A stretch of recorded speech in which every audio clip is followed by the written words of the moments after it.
오늘 새벽기도 함께 하신 우리 성도님들 환영합니다. 우리 찬송가 280장으로 하나님 앞에 영광 돌려드리겠습니다. 찬송가 280장입니다.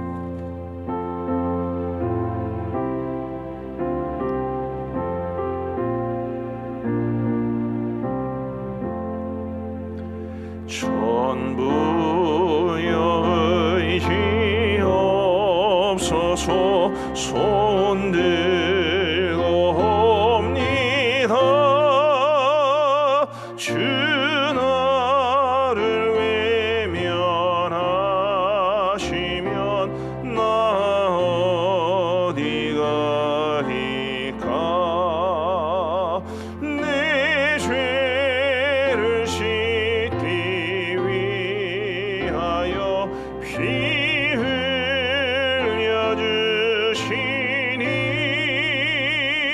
곧 회개 하는 마음으로 주 앞에 옵니다. 전부터 계신 주께서 영증을 죄인을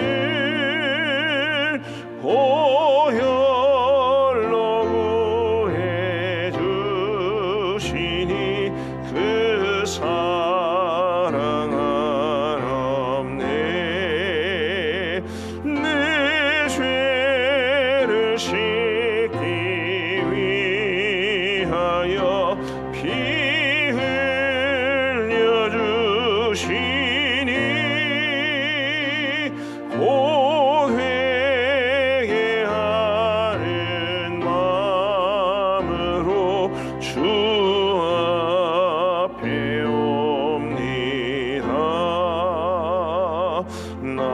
예수 의지함으로 큰 권능 받아서 주님께 구한 모든 것 늘 얻겠습니다. 내 죄를 씻기 위하여 피 흘려주시니 곧 회개하는 마음으로 주 앞에 옵니다.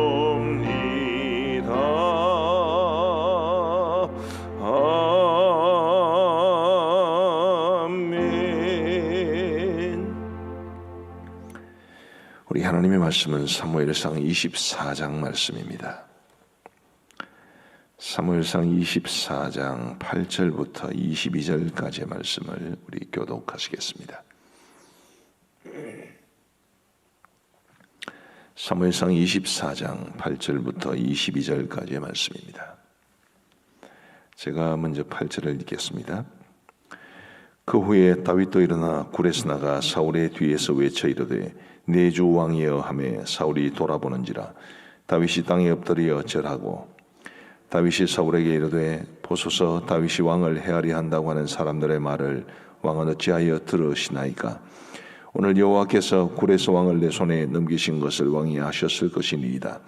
어떤 사람이 나를 권하여 왕을 죽이라 하였으나 내가 왕을 아껴 말하기를 나는 내 손을 들어 내 주를 해하지 아니하리니 그는 여호와의 기름 부음을 받은 자이기 때문이라 하였나이다. 내 아버지여 보소서 내 손에 있는 왕의 옷자락을 보소서. 내가 왕을 죽이지 아니하고 그 옷자락만 베었은즉 내 손에 악이나 죄과가 없는 줄을 오늘 아실지니이다. 왕은 내 생명을 찾아 헤아려 하시나 나는 왕에게 범죄한 일이 없나이다. 여호와께서는 나와 왕 사이를 판단하사 여호와께서 나를 위하여 왕에게 보복하시려니와 내 손으로는 왕을 해하지 않겠나이다. 옛 속담에 말하기를 악은 악인에게서 난다 하였으니 내 손이 왕을 해하지 아니하리이다. 이스라엘 왕이 누구를 따라 나왔으며 누구의 뒤를 쫓나이까. 죽은 개나 벼룩을 쫓음이니이다. 그런즉 여호와께서 재판장이 되어 나와 왕 사이에 심판하사 나의 사정을 살펴 억울함을 풀어주시고 나를 왕의 손에서 건지시기를 원하나이다 하니라. 다윗이 사울에게 이같이 말하기를 마침에 사울이 이르되 내 아들 다윗아 이것이 내 목소리냐 하고 소리를 높여 울며 다윗에게 이르되 나는 너를 학대하되 너는 나를 선대하니 너는 나보다 의롭도다. 네가 나 선대한 것을 오늘 나타냈나니 여호와께서 나를 내 손에 넘기셨으나 네가 나를 죽이지 아니하였도다. 사람이 그의 원수를 만나면 그를 평안히 가게 하겠느냐. 내가 오늘 내게 행한 일로 말미암아 여호와께서 내게 선으로 갚으시기를 원하노라. 보라, 나는 네가 반드시 왕이 될 것을 알고 이스라엘 나라가 내 손에 견고히 설 것을 아노니 그런즉 너는 내 후손을 끊지 아니하며 내 아버지의 집에서 내 이름을 멸하지 아니할 것을 이제 여호와 이름으로 내게 맹세하라 하니라. 같이 읽겠습니다. 다윗이 사울에게 맹세하며 사울은 집으로 돌아가고 다윗과 그의 사람들은 요새로 올라가니라. 아멘. 다윗이 사울을 살려주는 것은 사실은 굉장히 감동적인 이야기이긴 하지만 쉬운 일은 아니었습니다. 왜냐하면 다윗과 함께 있던 사람들은 다윗이 사울을 죽이기를 바랬고 그럼으로써 다윗뿐만 아니라 다윗을 추종하며 따라다니던 그들도 안식을 얻기를 원했기 때문입니다. 오늘 다윗이 사울이 굴에서 나갔을 때에 그 사울을 불러 세워서 말했던 이 내용을 보더라도 그런 언급이 되어 있습니다. 10절 말씀을 보시면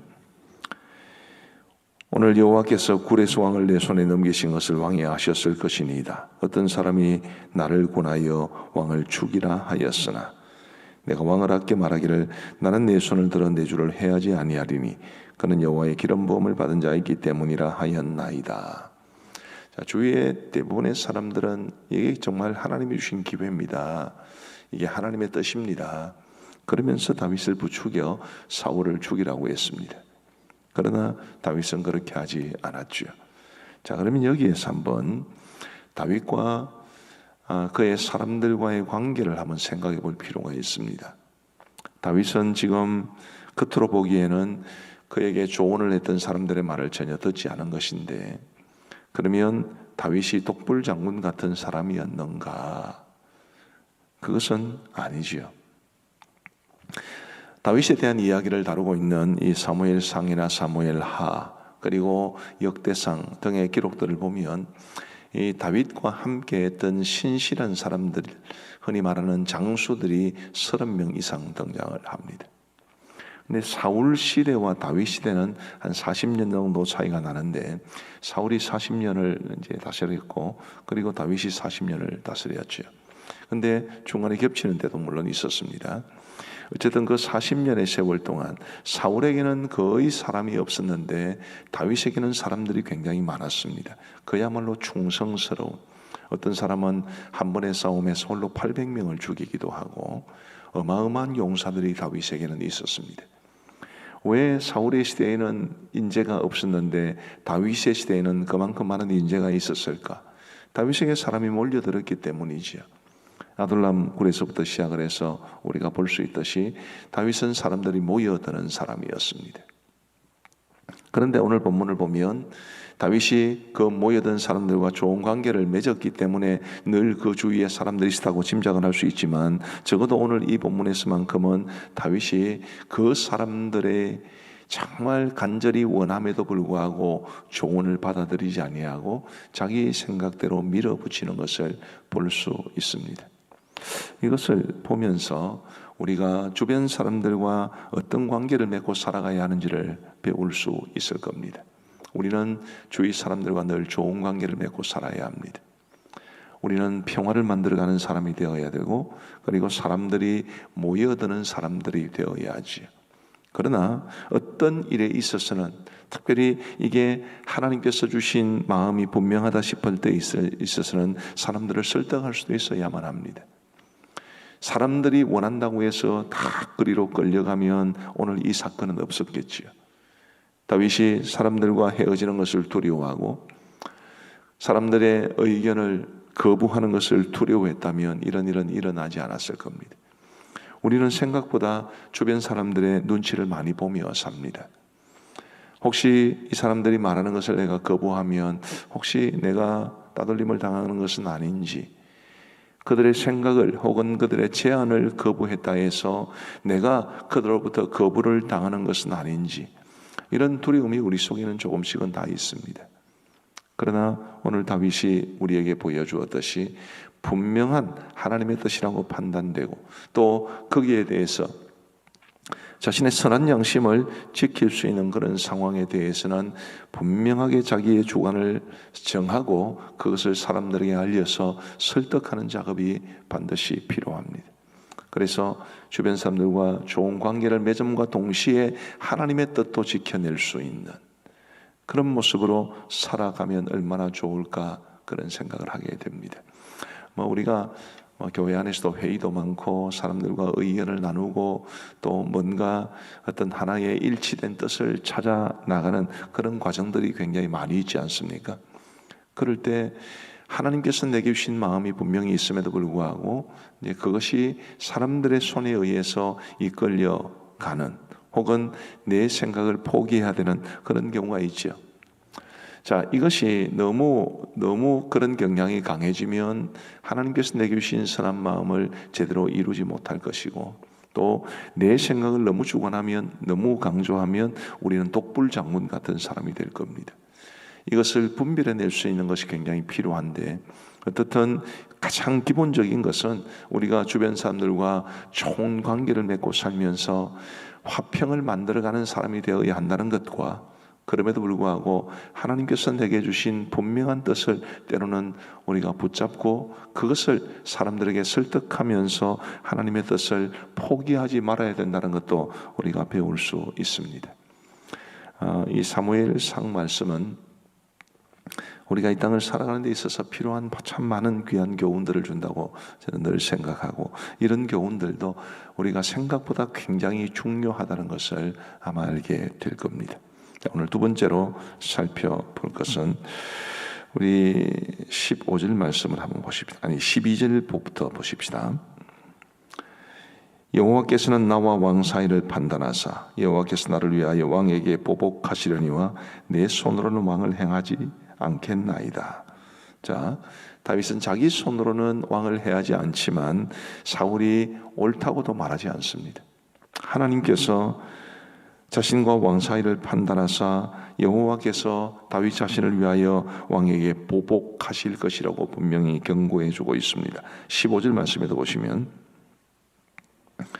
그런즉 여호와께서 재판장이 되어 나와 왕 사이에 심판하사 나의 사정을 살펴 억울함을 풀어주시고 나를 왕의 손에서 건지시기를 원하나이다 하니라. 다윗이 사울을 죽이지 않았다고 해서 사울이 하는 일이 옳다고 말하는 것은 결코 아니라는 것을 알 수 있죠. 다만 다윗은 지금 뭘 하고 있는 것입니까? 자신을 대신해서 보복하는 것을 하나님 손에 맡기는 것이고 자기 손으로 사사로이 복수하지 않는 것을 우리는 볼 수 있습니다. 때로 부당한 일을 당하거나 혹은 억울한 일을 당하거나 혹은 사이가 안 좋거나 그러면 사람들이 흔히 이런 말을 합니다. 내가 절대로 가만히 두지 않겠다. 그것은 재판장의 역할을 자신이 하는 것이지 하나님에게 맡기는 것은 아닙니다. 지금 다윗은 그런 모습과는 전혀 관계없이 전혀 정반대로 자신을 해하려는, 자신은 죄가 없는데 죄 없는 자신을 해하려는 그 사울의 악행을 하나님께서 갚아주시기를 원하시는 것이고, 자기는 절대로 개인적으로 보복하지 않는, 정말 좋은 기회가 있었음에도 불구하고 그렇게 하지 않는 모습을 보여줍니다.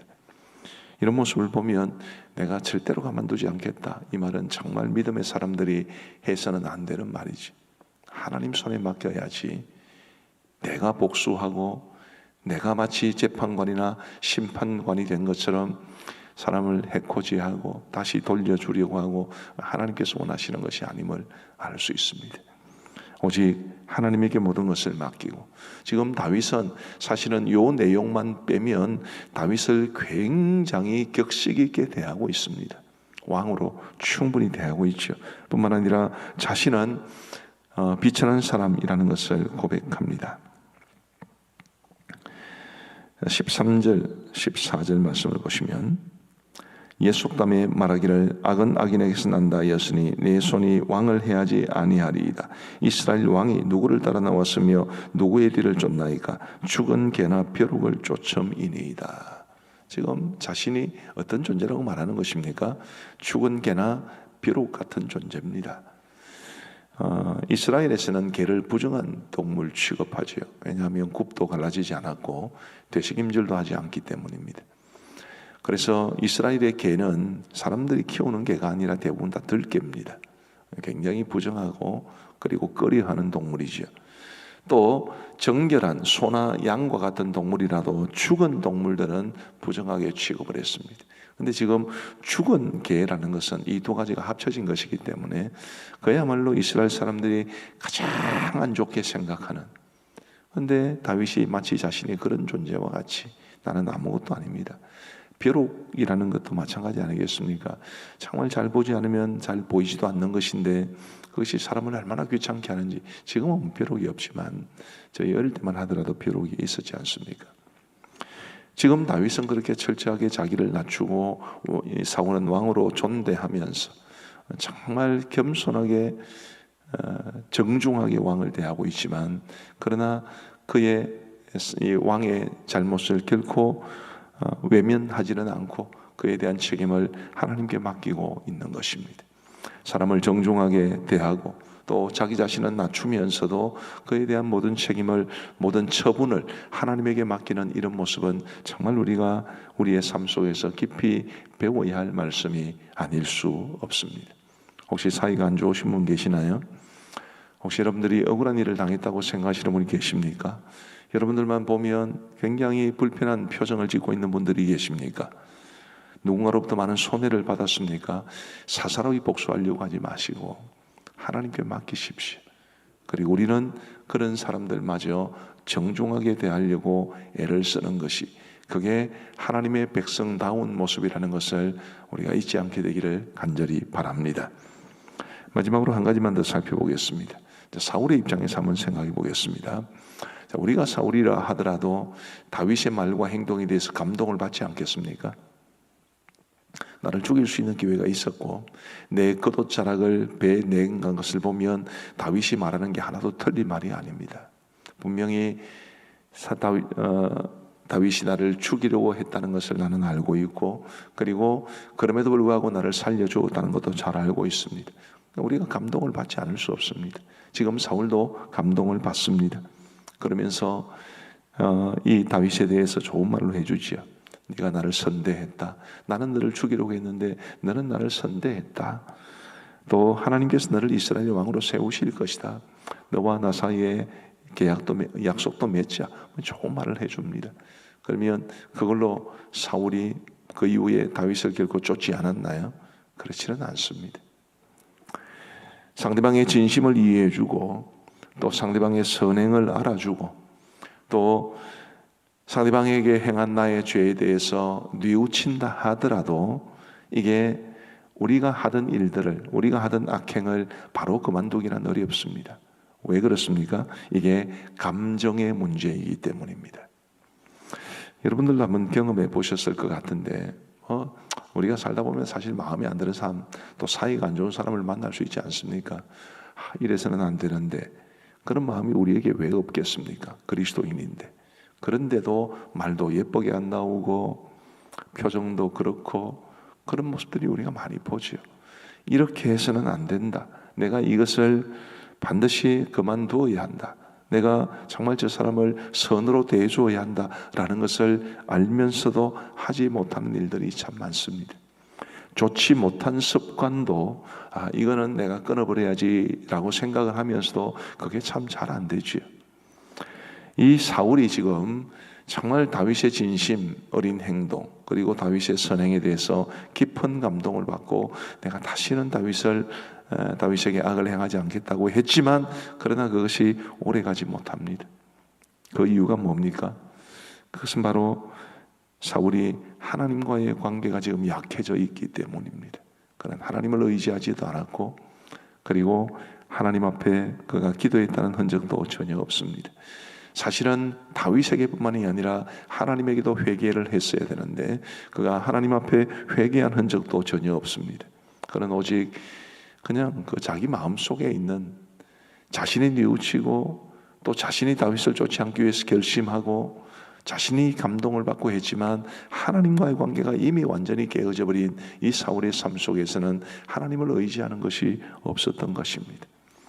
하나님을 의지하고 성령님의 도우심을 힘입지 않고는 우리의 감정 하나 다스리지 못하는 연약한 존재가 우리라는 것을 우리는 배울 수 있습니다.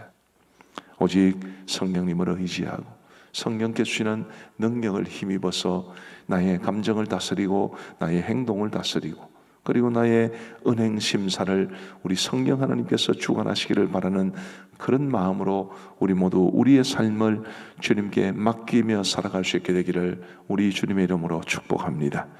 우리 함께 기도하시겠습니다. 오늘 저는 세 가지를 말씀을 드렸습니다. 이 세 가지를 기억하면서 우리 함께 기도하셨으면 좋겠습니다. 주위 사람들과의 관계를 잘 평화롭게 만들어가는 것, 그런데 그 중에서도 하나님의 뜻을 받들 수 있는 그것을 말씀을 드리고요. 둘째는 사사로이 복수하지 아니하고 하나님에게 맡긴다는 것을, 나는 사람을 정중하게 대해줘야 한다는 것을 배웠습니다. 또한 세 번째로 하나님의 말씀이 우리에게 가르쳐주는 것은 내가 아무리 깊은 감동을 받아도 성령님을 의지하지 않고는 내 삶의 변화는 없다. 우리 성령님을 의지하는 수밖에 없다는 것을 말씀을 드렸습니다. 우리 다 함께 이 말씀들을 생각하며 기도하시겠습니다. 자비로우신 하나님 아버지, 참으로 감사합니다. 부족하고 연약한 저희들이 오늘 이 목요일 새벽에도 우리 주님 앞에 나올 수 있도록 인도하여 주신 것을 진심으로 감사합니다. 자비하신 아버지 하나님, 주신 말씀을 기억하면서 정말 우리 하나님이 주신 말씀대로 우리가 이 땅을 살아갈 수 있도록 인도하여 주시기를 간절히 소원합니다. 자비하신 아버지 하나님이여, 주의 사람들과 화평을 이루어가는 사람이 될 수 있을 뿐만 아니라 하나님께서 내게 주신 거룩한 비전, 거룩한 뜻, 그것을 정말 하나님 앞에 온전히 이루어갈 수 있도록 인도하여 주옵소서. 사람들의 생각에 치우쳐 하나님의 뜻을 부정하거나 혹은 순종하지 못하는 일이 없도록 인도하여 주시옵고, 너무 지나치게 내 생각과 내 주관을 앞세워 사람들과의 관계가 깨어지고 공동체를 어렵게 하는 일도 없도록 인도하여 주옵소서. 자비하신 아버지 하나님이 혹 나를 힘들게 하는 사람이 있을 때에 내가 그를 위해서 정말 선의로 대해주고 그리고 겸손하고 정중하게 사람을 대해야 되지만 그 사람에 대한 모든 것을 하나님에게 맡길 수 있기를 간절히 소원합니다. 사사로이 복수하지 아니하도록 도와주시고 나도 악으로 악을 대하지 아니하도록 도와주시고 선으로 악을 대하며 그 사람에 대한 모든 처분은 하나님에게 맡길 수 있는 우리 모두가 되게 하여 주옵소서. 사울이 보여주었듯이 우리 인간의 감정, 우리 인간의 의지가 얼마나 약한지를 배울 수 있었습니다. 주님이 언제나 성령님을 의지하여 믿음으로 이겨낼 수 있도록 인도하여 주시옵고, 성령 하나님께서 저의 모든 것을 주관하여 주셔서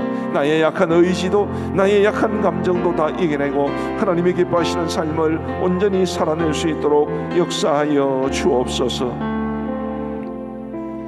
우리 코로나 사태를 놓고 기도하셨으면 좋겠습니다. 오늘도 한 700명 전후가 나올 것 같은데요, 참 어렵고 힘든 이런 과정이 계속되고 있습니다. 이 모든 상황들을 어찌하든지 우리가 믿음으로 이겨낼 수 있도록 도와주옵소서. 하나님의 선하신 뜻으로 어서 이 코로나가 물러가고 코로나 속에서 우리 개인의 믿음도 삶도 또 교회도 더 견고하게 세워질지언정 믿음이 약해지거나 우리의 삶이 허물어지지 아니하도록 도와주옵소서. 우리 함께 기도하시겠습니다. 자비로우신 하나님 아버지, 감사합니다. 주님이 코로나로 인해 힘겹고 어려운 상황 속에서 우리가 하나님을 의지할 수 있도록 인도하여 주신 것 감사하고, 아버지 하나님이여, 참으로 수많은 사람들이 어려운 상황 속에서 어찌할 줄 모르는 혼란의 와중 속에서도 우리의 눈을 하나님 앞에 두고 하나님께서 우리의 발걸음을 인도해 가실 것을 믿음으로 이 코로나 사태가 끝나기를 기도할 수 있도록 인도하여 주신 것을 감사합니다.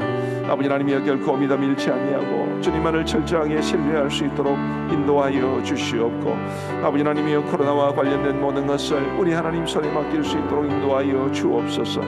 아버지 하나님이여 코로나가 언제 끝날지 모르지만 주님이여 이 코로나의 와중에서도 우리의 믿음이 약해지지 아니하도록 도와주시고 우리의 삶과 관계와 그리고 모든 것이 허물어지지 아니하도록 인도하여 주시기를 간절히 원합니다. 아버지 하나님의 영상 예배를 드리시는 분들이 이제 시간이 오래됨으로 믿음이 약해지지는 않을까 염려가 되오니 우리 아버지 하나님 불쌍히 여겨 주옵소서. 자비하신 아버지 하나님이여 간절히 바라옵고 소원하옵기는 주여 이 코로나 사태가 속히 끝나고 우리가 일상의 삶을 회복하고 교회 사역도 회복하고 무엇보다도 목장 모임이 재개될 수 있도록 인도하여 주시기를 간절히 원합니다. 우리가 목장 교회인데 목장 모임을 지금 가지지 못한 채 지내고 있는 가운데 있사오니 주님이여 긍휼히 여겨 주시옵고 어서 속히 목장 모임을 재개할 수 있도록 하나님이여 도와주시기를 간절히 원합니다. 자비하신 아버지 하나님이여 코로나로 인해 힘겨워하는 분들이 많이 있습니다. 많은 교회들이 어려움을 겪고 있고 많은 기관들이 힘들고 우리 선교사님들이 힘이 들고 또 경제적으로 어려움을 겪는 분들도 많이 계시며 일로하신 부모님들, 요양병원에 계신 분들, 찾아뵙지 못하여 애타하시는 분들도 많이 있사오니 자비하신 아버지 하나님이여 도와주셔서 이런 어려운 모든 상황 속에서 우리가 허덕이며 있는 것을 긍휼히 보아주시옵고 주님이여 그 선하신 손길로 어서 이 코로나가 끝나고 우리가 모든 잃어버렸던 것들을 회복할 수 있도록 주님께서 함께하여 주옵소서. 하나님 아버지 감사합니다. 오늘 저희에게 새벽제단 쌓을 수 있는 은혜를 허락하여 주시고 또 말씀하여 주신 것을 감사합니다. 자비하신 아버지 하나님 도와주셔서 우리가 주신 이 말씀대로 살아갈 수 있도록 인도하여 주시고 우리의 삶의 모든 것이 주님이 기뻐하시는 삶이 될 수 있도록 인도하여 주옵소서. 하나님 아버지 오늘도 우리에게 새 날을 주셨습니다. 우리에게 주어지는 이 하루하루를 결코 가볍게 여기지 아니하고 하나님께서 하나님을 위해 살라고 주신 소중한 날인 줄 알고 우리 주님 영광을 위해서 살아가게 하여 주옵소서. 온종일토록 주님과 동행하며 성령 하나님께서 주관하시는 우리의 삶이 될 수 있도록 인도하여 주시고 먹든지 마시든지 무엇을 하든지 주님 영광 위에 살게 하시며 하나님께서 우리에게 붙여주신 소중한 사람들을 사랑하고 섬길 수 있도록 인도하여 주옵소서. 우리 모든 성도들의 삶의 형편을 돌아보아 주시고 어렵고 힘든 일들로 인해서 괴로워하고 고통스러워하는 우리 성도들을 기억하시고 주님 어서 속히 그 문제를 해결하여 주시든지 아니면 그 속에서 버텨낼 수 있는 믿음을 더하여 주옵소서. 자비로우신 아버지 하나님 우리 성도들과 또 혹은 성도들의 자녀들 중에는 타지에 그리고 혹은 외국에 계시는 분들도 계시온데 하나님이 그분들이 어디에 있든지 지켜주시옵고 결코 코로나에 감염되시는 분이 없도록 인도하여 주시며 코로나로 인한 어려운 상황 속에서도 주님 바라보며 믿음으로 잘 이겨낼 수 있도록 하나님께서 그분들의 건강과 안전을 지켜 주옵소서. 선교지를 긍휼히 여겨 주시옵고 우리 선교사님들과 선교지의 교회들을 주님이 지켜 주옵소서. 이 민족, 이 국가를 주님께서 지켜 주시옵고 아버지 하나님이여 하나님께서 베푸시는 은혜를 망각하는 나라가 되지 아니하도록 도와주시오며 하나님의 뜻을 정면으로 거스르는 악한 일도 행하지 아니하도록 인도하여 주옵소서. 아버지 하나님 북한의 저 악한 정권 아래에서 신음하는 동포들을 기억하시고 특별히 지금도 여전히 북한에 약 50만 명의 지하 교인들이 있는 것으로 추정되고 있는데 주님이여 그분들이 살아생전 마음껏 하나님을 예배하고 찬양하는 그날이 올 수 있도록 도와주옵소서. 이제 우리가 개인적으로 기도하겠사오니 우리 하나님께서 함께하여 주시기를 간절히 원하옵고 오늘도 영상 새소식반으로 아이들에게 복음을 전할 새소식반 교사들의 섬김 위에 크시는 종 내려주시기를 간절히 원하오며 우리 구주 예수 그리스도의 이름으로 기도하옵나이다. 아멘. 이제 개인적으로 기도하시겠습니다.